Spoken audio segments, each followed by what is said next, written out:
Herzlich willkommen, lieber Skorpion, zu deinem Juli-Taroskop. Schauen wir uns hier in diesem Video an, wie sich dein Juli gestalten möchte, was er für dich bereithält. Energetisch, praktisch, zwischenmenschlich. Was zu beachten ist oder vielleicht was am besten ganz außer Acht zu lassen wäre. Zu diesem Video wie immer bei mir eine Extended-Version. Den Link dazu findest du hier unterhalb des Videos in der Infobox. Drück drauf, du wirst automatisch weitergeleitet. Der Skorpion im Juli.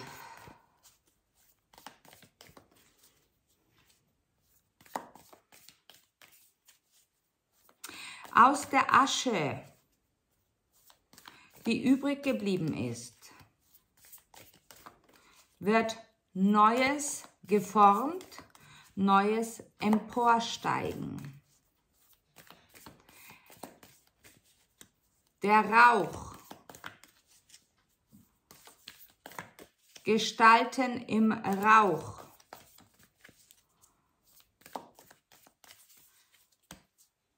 Tiere, sehr ausschlaggebend. Boten der Lüfte.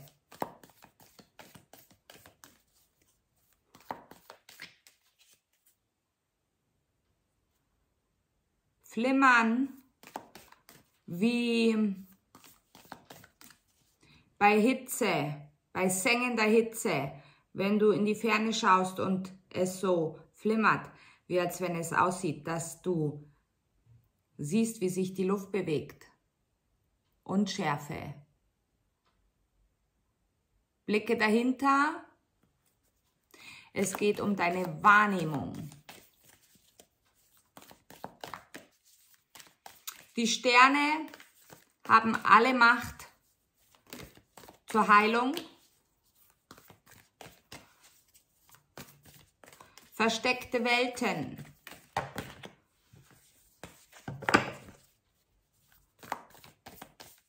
Im Zwischenmenschlichen, lieber Skorpion, gibt es eine kleine Revolution.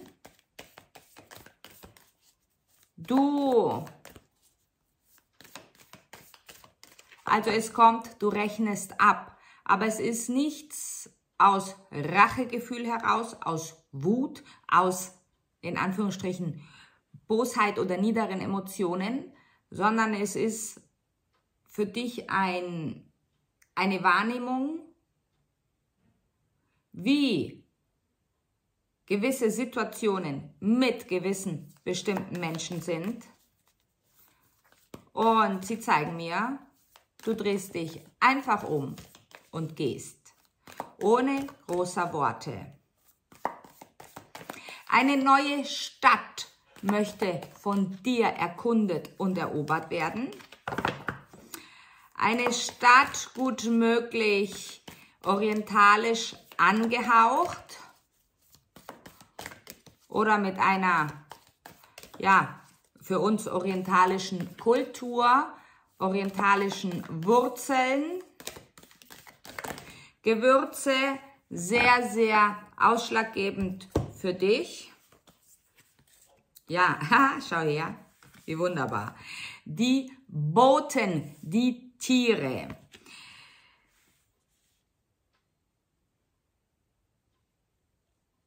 Ein Tier, das ist jetzt ganz wichtig, hör gut zu. Ein Tier, das dir im Juli immer und immer wieder auffällt, deinen Weg kreuzt. Ganz egal, ob in Natura, durch Abbildungen, bitte beschäftige dich mit diesem Tier. Dieses Tier hat eine enorm wichtige Botschaft für dich. Es geht auch darum, dass sich dieses Tier an einen, ich höre an einen verwunschenen Platz führen möchte. Dort wirst du einen Stein finden oder einen Felsen. In diesem Felsen, es kann sein, dass ein Wesen darin eingeschlossen ist, verborgen ist, oder das Wesen des Steines mit dir Kontakt aufnehmen möchte. Etwas Es geht um eine Kraftquelle in diesem Stein, ein Kraftplatz, an dem dieser Stein liegt oder dieser Fels da aus dem Erdboden emporkommt. Viele Regenbogenfarben. Gut möglich, dass dieser Fels, was er verbirgt im Inneren, von den Sternwesen zurückgelassen wurde. Jedenfalls begutachtet diesen Stein, diesen Felsen sehr, sehr gut. Gut möglich, dass du eine Inschrift oder Zeichen darin erkennst. Auch ein Krebs muss aber nicht sein. Bitte versteife dich niemals auf die Sternzeichen, die hier genannt werden, denn das kann auch sehr gut immer sehr stark der Aszendent eines Menschen sein, der dir gegenübersteht, sorry. Ein Krebs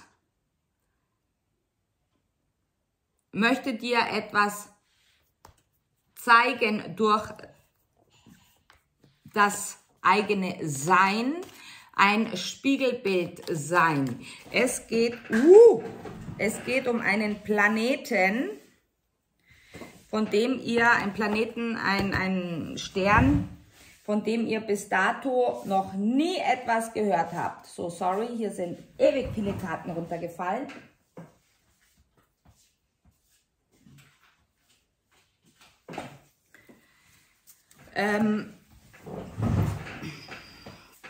Dieser Planet, von dem ihr noch nie etwas gehört habt. Es ist, als würdet ihr irgendetwas finden über diesen Planeten oder durch diesen Planeten. Sternenstaub. Eine Kette, sehr, sehr ausschlaggebend für einige von euch. Eine Kette, ein Zeichen, ein Amulett, ein Kettenanhänger, was auch immer.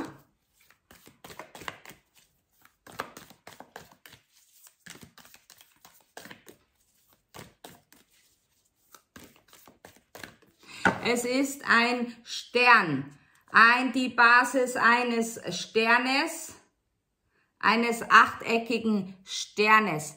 Darauf ist ein Stab mit dem, was sich wendet.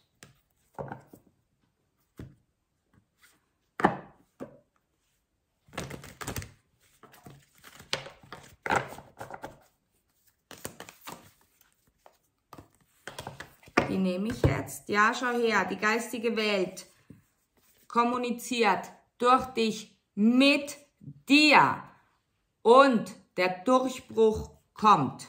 Du hältst nichts mehr zurück. Zeichen werden entziffert. Du kommunizierst mit der Außenwelt.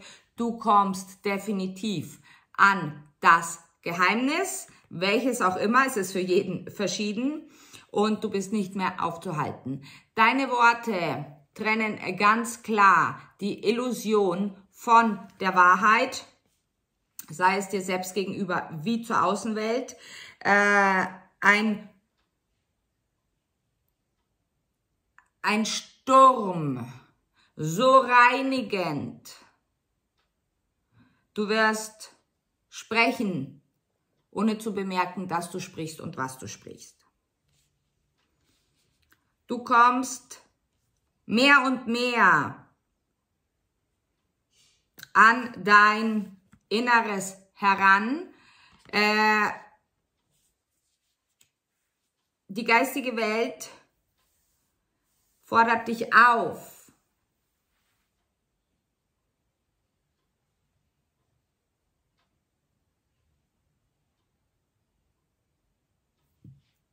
hier, das, was hier aufliegt,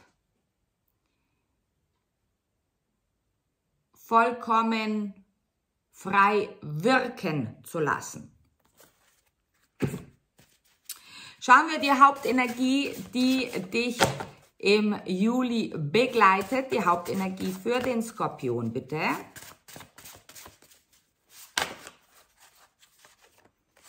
Wie wunderbar. Wie wunderbar. Die Magie, das Absolute, die große, große, große Wunscherfüllung, alles fügt sich. Der Juli ist für dich vom Glück gesegnet. Aber nicht, dass du sagst, das Schicksal meint es gut mit mir, welch wunderbarer Zufall. Nein, du hast dich so lange, so intensiv vorbereitet, lieber Skorpion, dass du aus dir selbst heraus alles möglich machen kannst. Auch nicht richtig ausgedrückt. Du hast es möglich gemacht.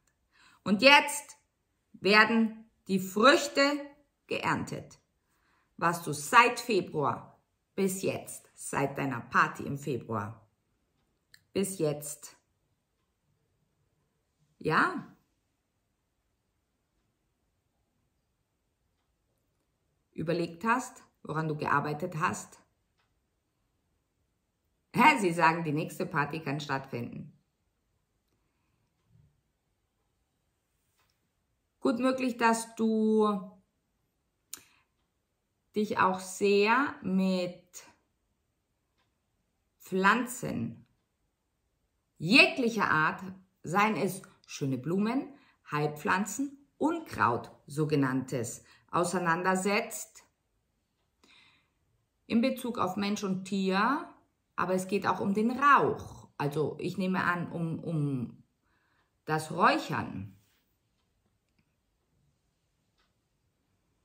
Nutze den Wind, vor allem den Gegenwind.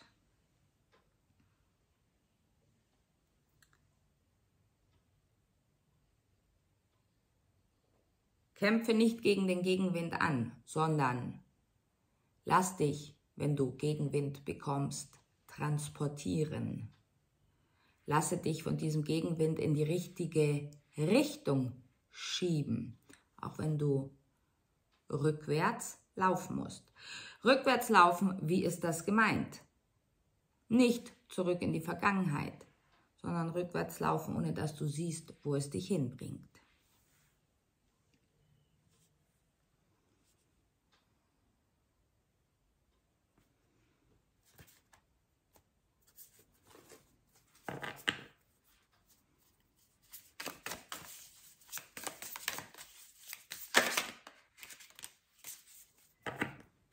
Rückwärts laufen, ohne dass du siehst, wo es dich hinbringt. Immer Richtung suchend, immer wissen wollend, was, wann, wie, wo. Der Juli, denk dran, ist dein Glücksmonat. Wirklich, es wird alles zu seinem und deinem Besten geschehen. Du wirst Ende Juli dort sein, wo du sein möchtest, wo du sein musst, doch die Kontrolle muss vollkommen gehen. Es kommt etwas auf dich zu, der Gegenwind, versinnbildlicht für jeden etwas anderes, der eine Entscheidung von dir abverlangt. Krieg Reizhusten. Es ist gut möglich, dass wenn du zwischen den Welten stehst, also oder zwischen zwei Entscheidungen, dass das Universum dir jemanden schickt mit einem super mega Angebot. Ganz egal, auf welches Thema bezogen. Und du sagst, ja, yeah, das nehme ich noch mit. Doch. Auf der anderen Seite ist das Feinstoffliche. Beides geht nicht, leider. Es möchte dich auf dein noch unentdecktes Potenzial hinweisen, welches du aber nicht siehst. Der Test, so nach dem Motto, nehme ich das gewohnte, das super, super, super geile Angebot Oder vertraue ich meiner inneren Stimme und gehe den Weg, den ich eigentlich gehen möchte. Es geht darum, das Gleichgewicht zu behalten, vor allem dann, wenn das Superangebot kommt. Das Superangebot wird dir doch ein Feuerzeichen, höchstwahrscheinlich Feuer- oder Erdzeichen, angeboten. Doch bedenke, das Superangebot ist sehr lukrativ, bringt dir auf der einen Seite das, was du möchtest, brauchst. Doch es wird dich so sehr zeitlich vereinnahmen, dass du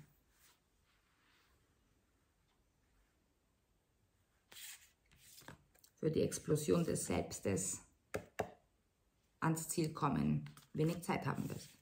Es liegt an dir, für was du dich entscheidest. Sicherlich ein kurzer Augenblick im Sinne mehrere Tage, bei 3 bis 9 Tage, bei einigen, bis ihr die Entscheidung getroffen habt, weltweise. Es ist für jeder von euch weiß, was das Richtige für einen selbst ist. Doch wisse, dass die geistige Welt dich nie im Stich lassen wird. Höre auf deine Intuition, lieber Skorpion. Wir machen weiter mit dem Tarot im Extended, gehen mehr ins Detail, schauen, was noch so auf dich zukommt. Bis gleich, ich freue mich auf dich. Ciao!